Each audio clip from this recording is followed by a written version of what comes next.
Hi everyone. Today's visit is to the Sunrise Mall in Citrus Heights, California. So they broke ground on this mall in 1970. It was developed by the Hahn Corporation, which developed a lot of malls and shopping centers out west in California. And they opened in 1972. The original anchors here were a Weinstock's, JCPenney, a Liberty House, and a Sears.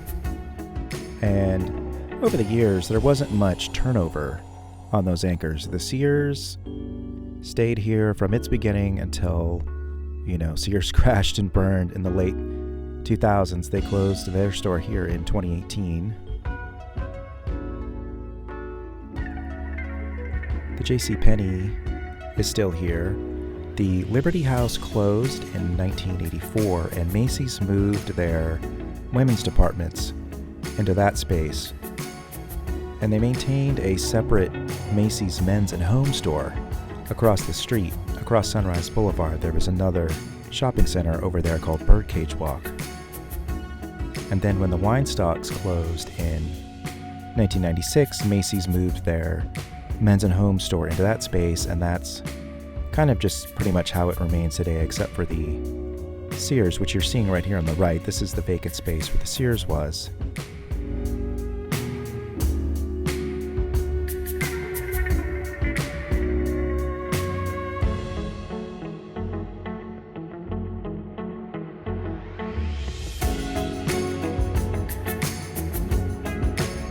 And I love this storefront here on the right that you're going to see. Oh, well, here's the directory. Sorry for the kind of quick view here. If you want to see what tenants were in here in winter of 2022, you can probably just take a freeze frame there. But I was going to say this storefront here is pretty incredible. A lot of the storefronts in this mall have been kind of demolished when they did the remodeling in the late 90s, but this looks sufficiently dated and kind of depressing to see that they've just slapped some completely empty Coca-Cola machines there, vending machines. And you have to imagine maybe somebody coming in there like 20 years ago and buying like an engagement ring or something, and now it's just, that's really sad to think about. This used to be a United Artists Theater. It opened with the mall as a United Artists Theater.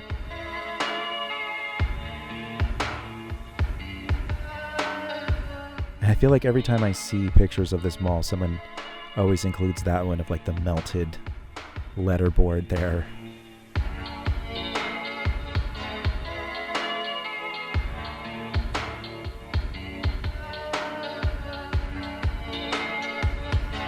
So like I mentioned, this mall was renovated in the late 90s, and if you go online and just look at what this mall used to look like, it was very distinctive.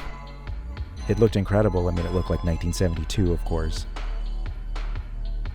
I'm not really a fan of this remodel. In fact, I put off coming here and filming for a long time because this was one of those malls that's kind of, it's dead, but to me, it's more like what I would call zombie, where it's about 50 to 60% occupied. It probably is not going to drop below that until they start their redevelopment, which is in the works. But anyway, like I said, I had been putting off coming here and filming because I don't really like the way this mall looks, and it's not super dead. I mean, there's still plenty of people walking around in here. This was filmed right at the end of mall walker hours, right at the cusp of opening. You can see, I think this was probably filmed during mall walkers hours because the JCPenney was still closed. I've read that some areas of the mall had been closed off down there towards the theater, and I wonder if it was open because of the wedding expo, and I kind of just lucked out, which was really cool. But I have not been back since I filmed this, so I don't know if that's a regular occurrence that you can still walk the full length of the mall, which is a pretty incredible walk because this is over 1 million square feet. But it's just single level, and it's really just a hallway.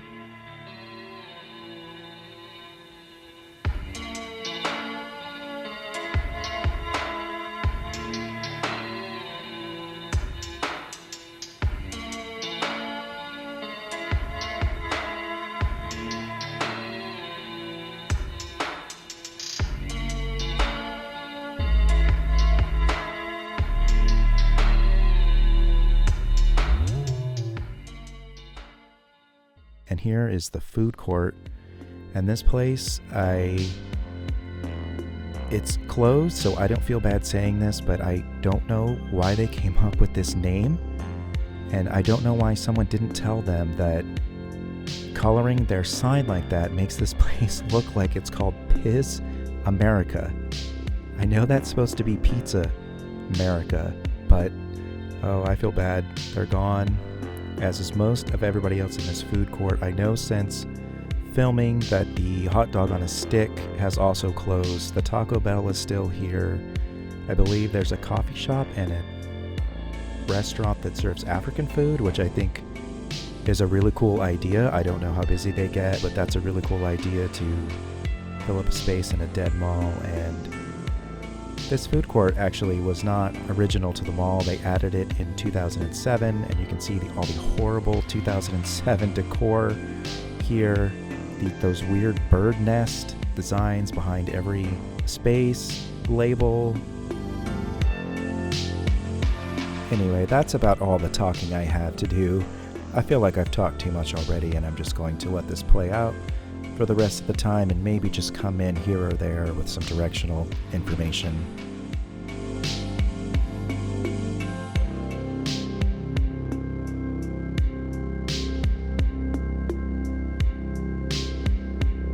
And we're going to take a walk through the Macy's Men's and Home Store.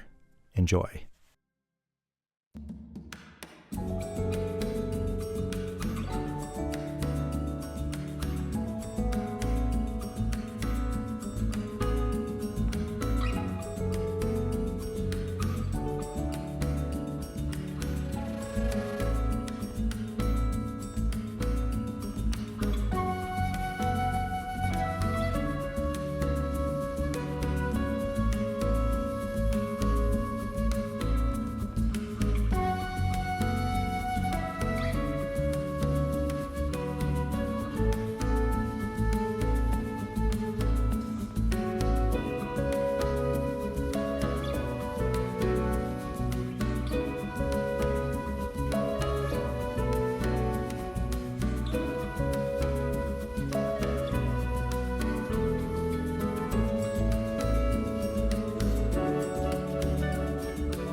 So what you're looking at here is the former JCPenney Auto Center, and you can see how the architecture and design of the building matches the main store on the other side of the parking lot. And JCPenney closed their auto centers in the early 1980s, and a lot of them were sold off to Firestone, which you can see happened here. They've kept the building intact, they just put up their signs and their colors, and that's gone now too.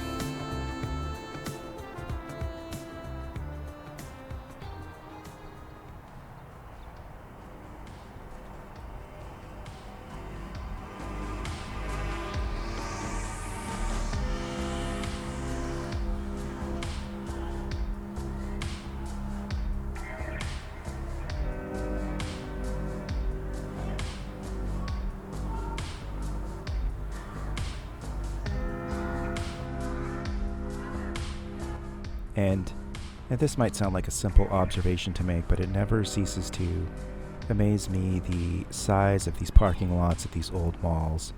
And when the mall starts to not do well, how empty these parking lots are. Just endless acres of space. And it's sad, or maybe just a thought to have about at one time how full that parking lot was, and how maybe you came here and you had to fight to get a parking space. I remember going to busy malls around Christmas time in the late 90s and leaving because I couldn't even get a parking space.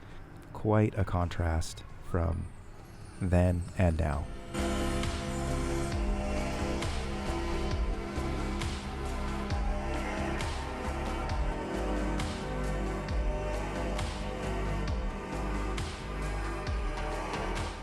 But as always, I want to thank you for watching, and we'll see you again real soon.